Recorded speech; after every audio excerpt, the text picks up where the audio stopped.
Good afternoon, everybody, and welcome to City Planning First Special Meeting. And Madam Secretary, please begin. Good afternoon, everyone. This is a City Planning Commission special meeting being held in Spector Hall at 22 Reade Street. Today is Monday, November 2nd, 2015. The time is approximately 1:07. I will now call the roll. Chairman Weisbrod. Here. Vice Chairman Knuckles. Here. Commissioner Besser. Here. Commissioner Cantor. Here. Commissioner Cerullo. Here. Commissioner De La Uz. Here. Commissioner Dweck. Here. Commissioner Edie. Here. Commissioner Efron. Here. Commissioner Levin. Here. Commissioner Marin. Here. Commissioner Ortiz. Here. A quorum is present. Let's turn to page 1 in the calendar. The first item is the approval of the minutes of the regular meeting of Wednesday, October 21st, 2015. On the minutes, all in favor? Aye. Aye. Any opposed? Any abstentions? Madam Secretary, the minutes are approved. Thank you, Mr. Chairman. Scheduling. On calendar numbers 1 through 6, we have resolutions for adoption scheduling Wednesday, November 18th, 2015, for a public hearing to be held in Spector Hall at 22 Reade Street. On the resolutions, may I have a motion to approve? So moved. Second. All in favor? Aye. Any opposed? Any abstentions? The resolutions are approved, Madam Secretary. Thank you, Mr. Chairman. The next part of the calendar is the report section, page 12. Calendar number 7, Borough of Brooklyn, Community District 4, C150339 PPK, in the matter of an application for the disposition of 2 city-owned properties.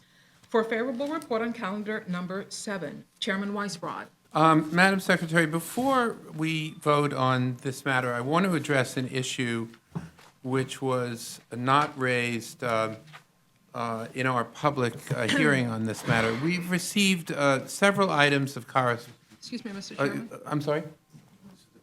I understand. I'm sorry. Go ahead. I will wait. Thank you, Mr. Point. Chairman. Your vote for calendar number 7, Aye. Vice Chairman Knuckles, Yes. Commissioner Besser, Yes. Commissioner Cantor, Commissioner Cerullo, Yes. Commissioner De La Uz, Yes. Commissioner Dweck, Yes. Commissioner Edie, Yes. Commissioner Efron, Yes. Commissioner Levin, Yes. Commissioner Marin, Yes. Commissioner Ortiz. Yes. A favorable report has been adopted on calendar number 7.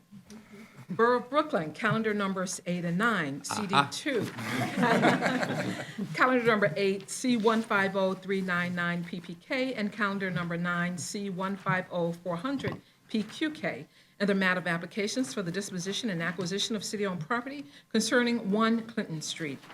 For favorable reports on calendar numbers 8 and 9. Mr. Now, Chair. Madam Secretary, before I vote on this matter, I want to address an issue which was not raised at the public hearing on this matter.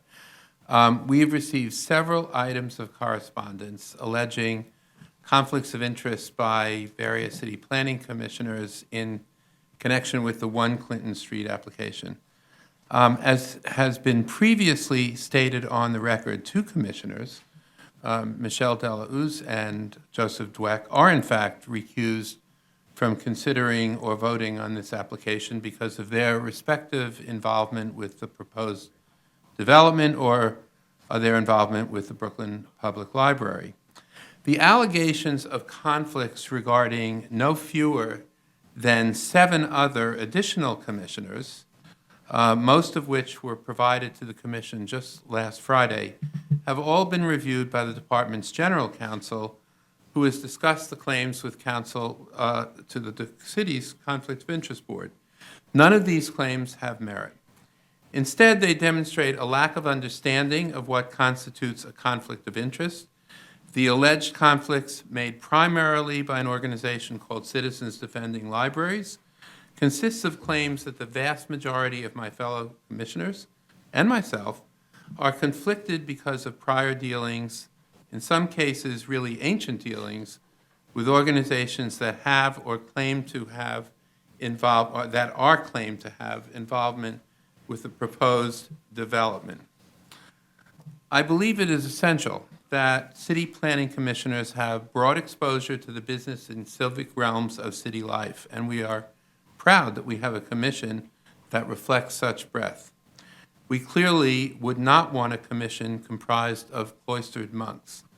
The fact that our commissioners have or had dealings or just know some of the applicants or involved parties here or have been involved in charitable efforts to assist libraries, including the Brooklyn Public Library, and through those involvements or otherwise are acquainted with individuals involved in this application does not constitute a conflict. And I would like our General Counsel, Anita Lehrman, to respond to the correspondence provided in more detail, and if Ms. Lehrman could make just a brief additional comment, I would appreciate it.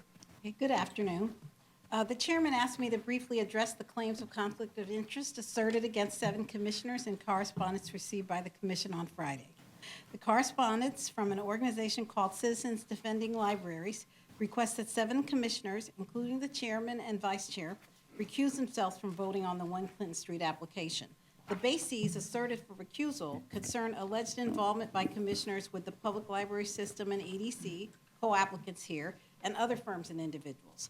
In order for there to be a conflict requiring recusal in accordance with the city's conflict of interest rules, there would need to be a determination that a commissioner was attempting to use his or her position to obtain a financial gain, contract privilege, or other private or personal advantage, direct or indirect, for him or herself or for any person or firm with whom he or she is associated.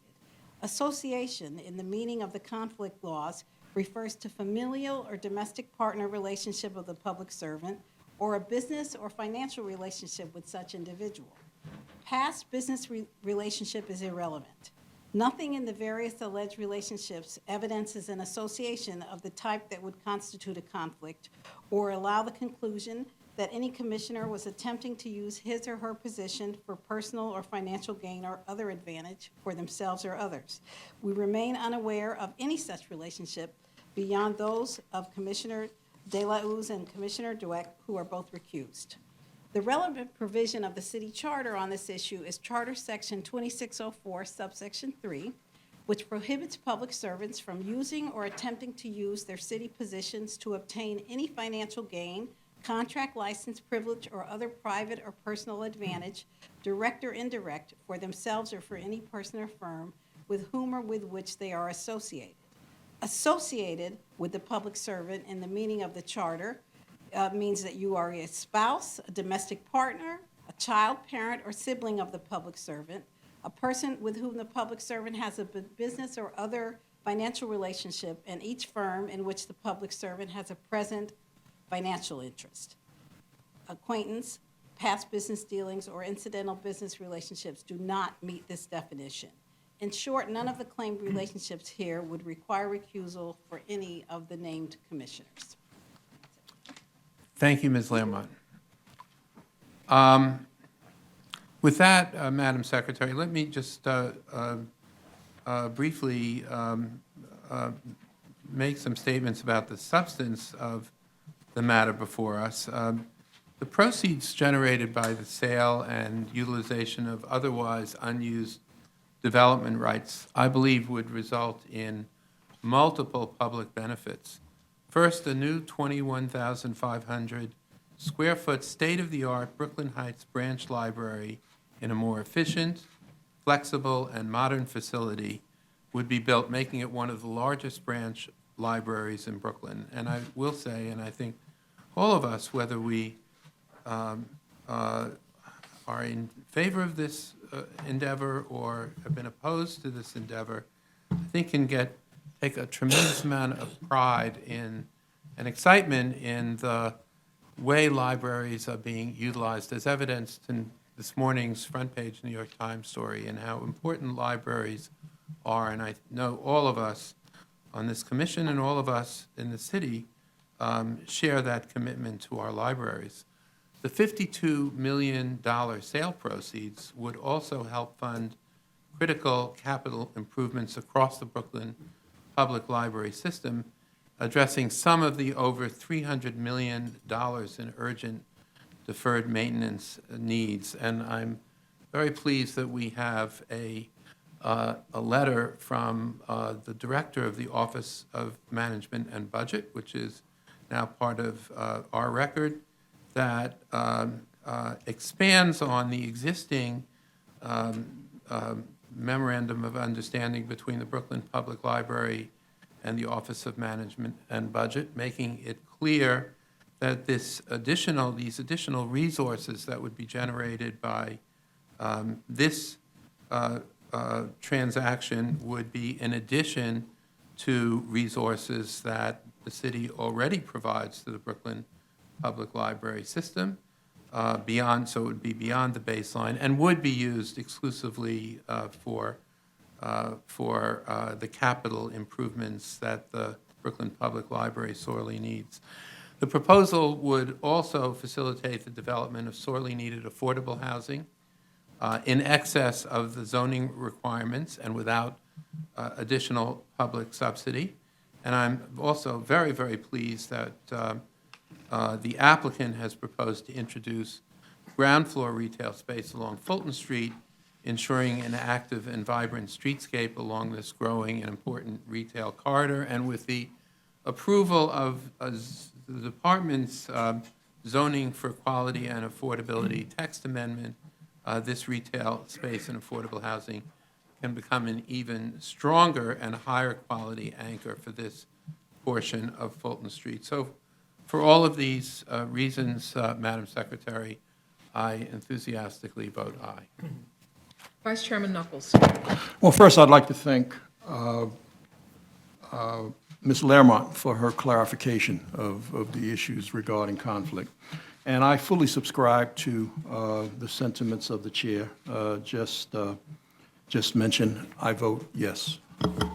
Commissioner Besser. Yes. Commissioner Cantor.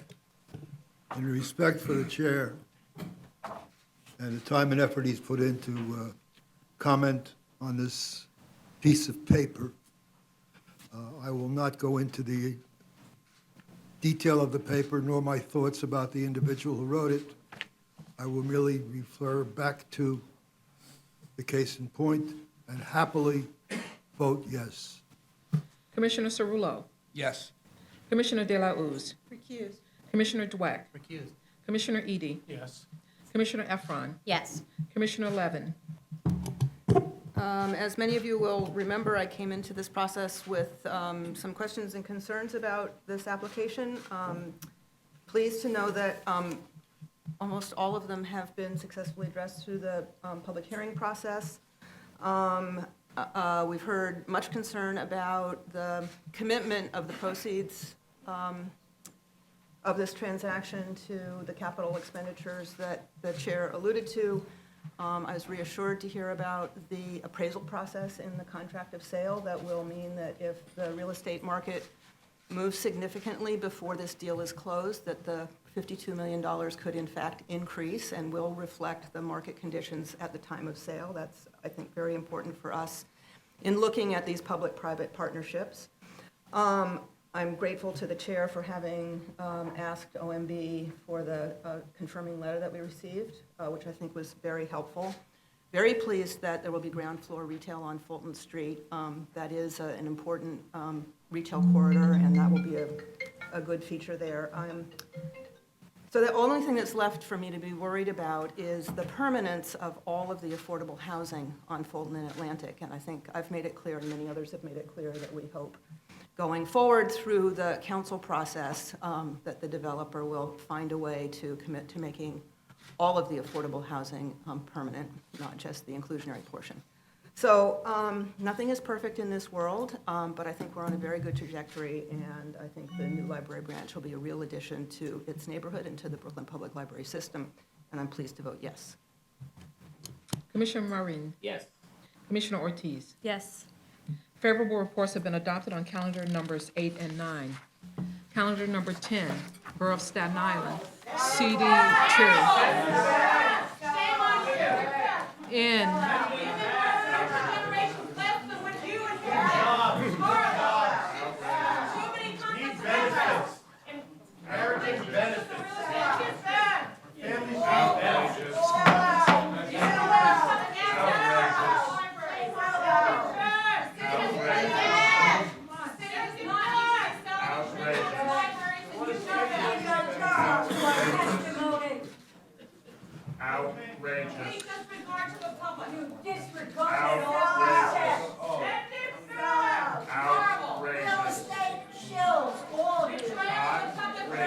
We'll now move on to calendar number 10, Borough of Staten Island, CD2, in 160009 ZCR, in the matter of an application for the grant of a certification concerning 221, 115, and 149 Douglas Road.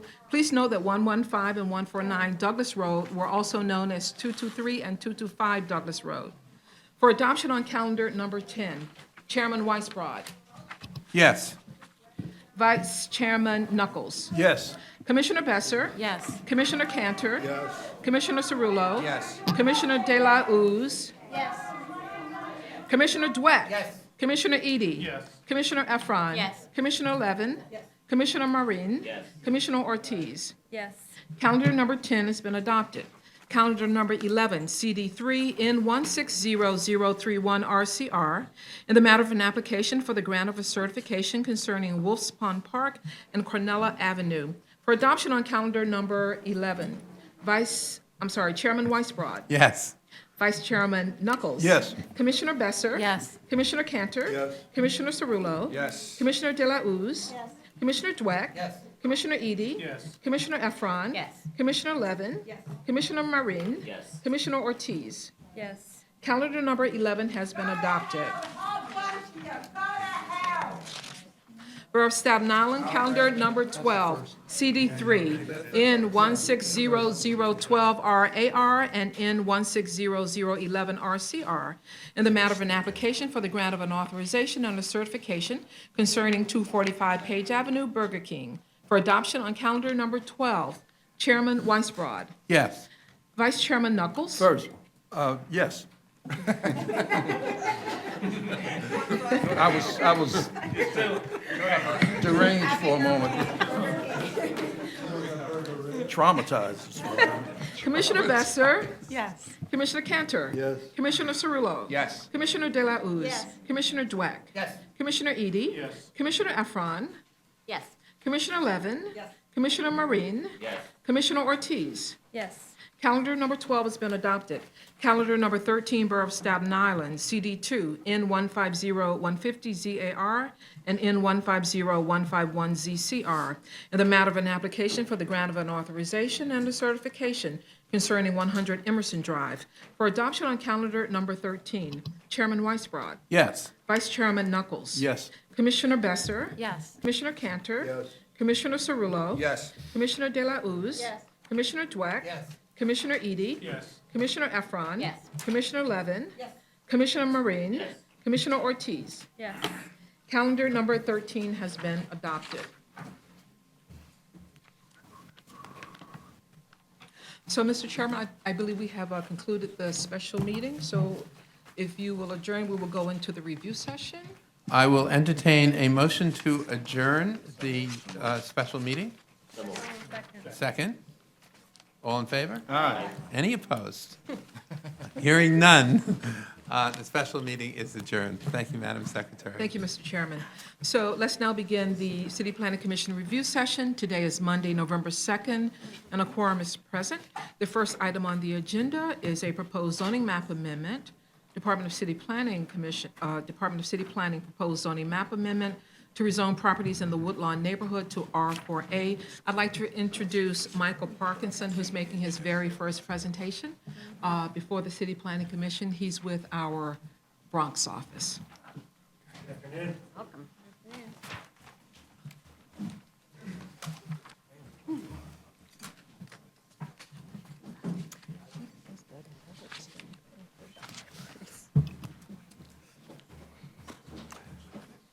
Even through the Harlem rezonings, nobody ever told me to go to hell. I mean, jeez. Good afternoon, Mr. Chairman, Commissioners. The Woodlawn Rezoning is a city-led initiative seeking an amendment to the zoning map affecting 19 lots on portions of 3 blocks in the Woodlawn neighborhood in Bronx Community Board 12.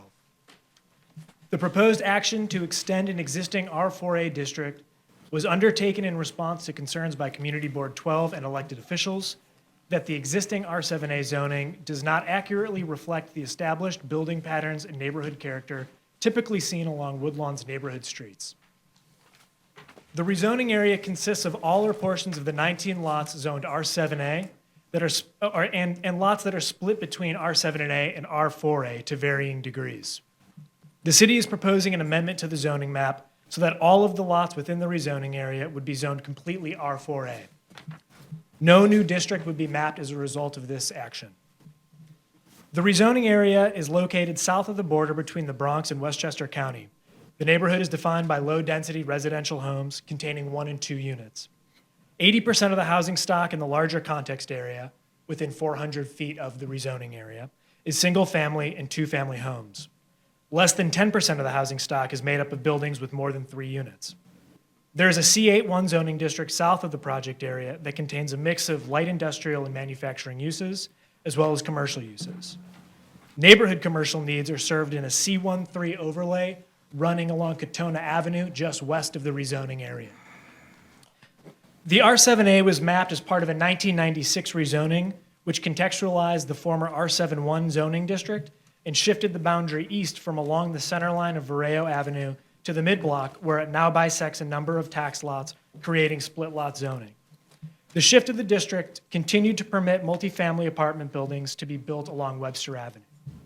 So if you refer to the area map, the current zoning line, as you see, used to run along the center line of Vareo, and as a result of the 1996 rezoning, that rezoned R71 to R7A, shifted that line to the mid-block, represented here as this dotted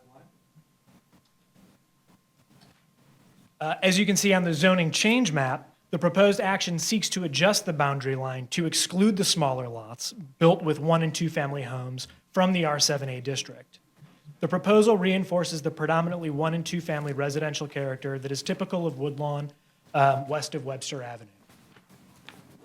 Under current zoning, all or portions of the 19 lots within the rezoning area are subject to R7A zoning regulations that allow for multifamily apartment buildings with FARs of 4 with heights up to 8 stories.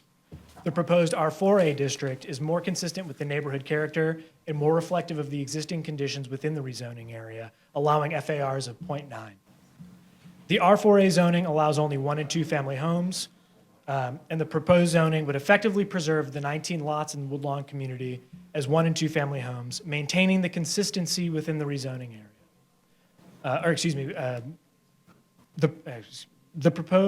Maintaining the consistency of low-density housing that makes up the vast majority of Woodlawn's housing stock.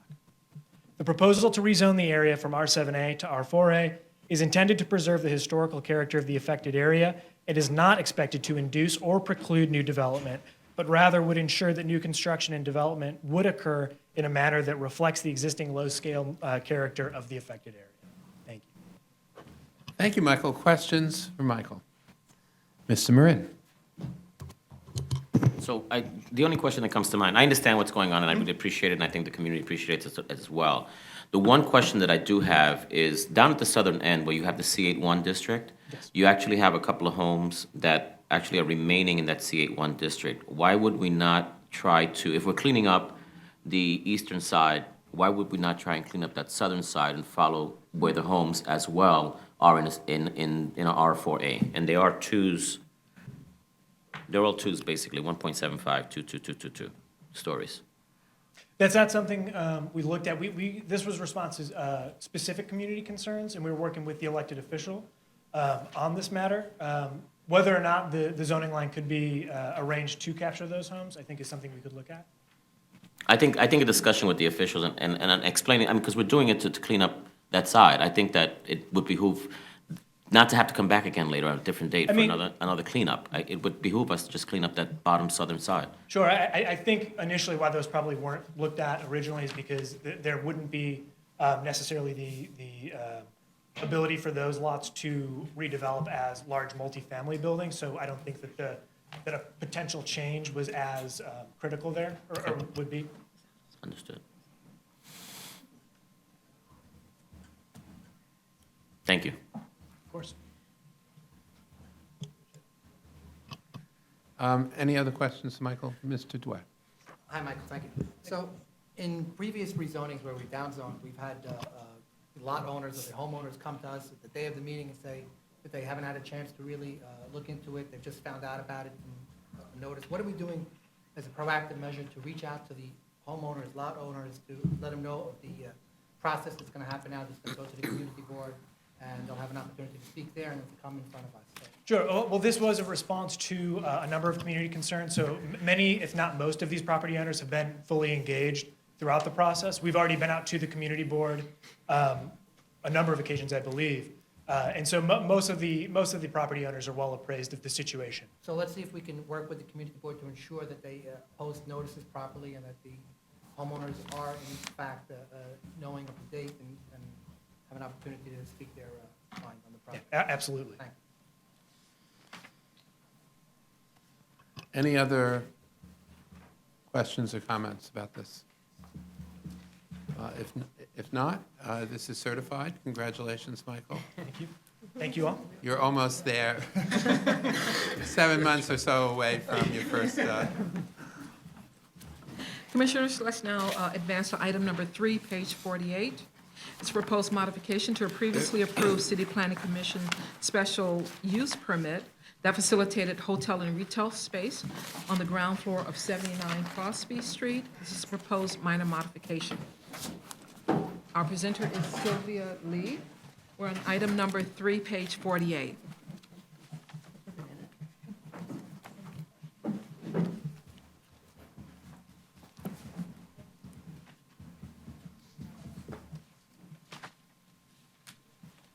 Good afternoon, Mr. Chairman. Good afternoon, Commissioners.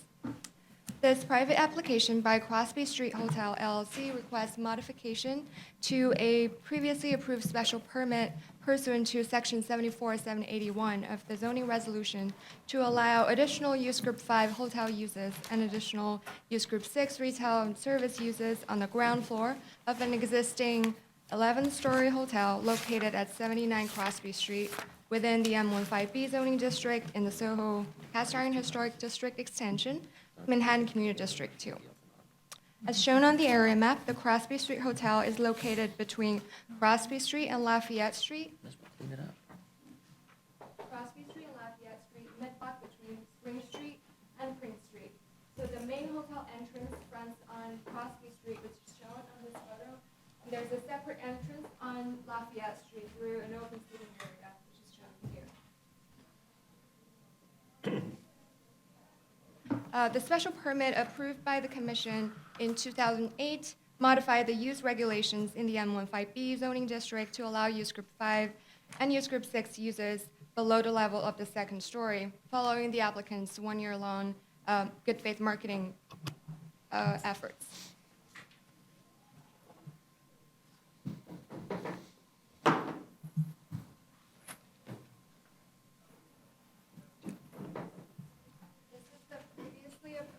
Ground floor plan.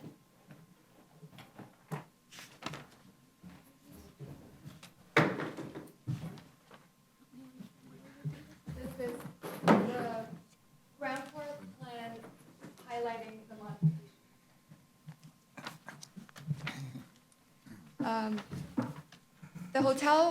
The hotel's construction was completed in 2009, but the floor area on the ground floor was built to be less than what the Commission originally approved. Also, the hotel is overall underbuilt. The applicant now seeks to modify the previously approved special permit to facilitate a one-story, 735 square feet extension in the rear of the hotel by enclosing portions of the underutilized courtyard. The applicant proposes to expand the existing hotel restaurant by about 375 square feet and to expand the existing hotel lounge by about 360 square feet. So this is the extension of the restaurant. The restaurant is located in the northern portion of the ground floor. And this is the proposed extension of the hotel lounge, which is over here. This is the main hotel lobby, and this is the courtyard.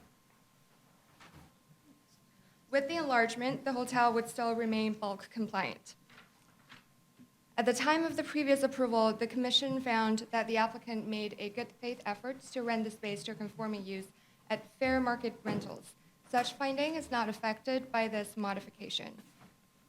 In addition, at the time of the previous approval, the applicant addressed the community board's two concerns by restricting access to the roof of the ground floor restaurant.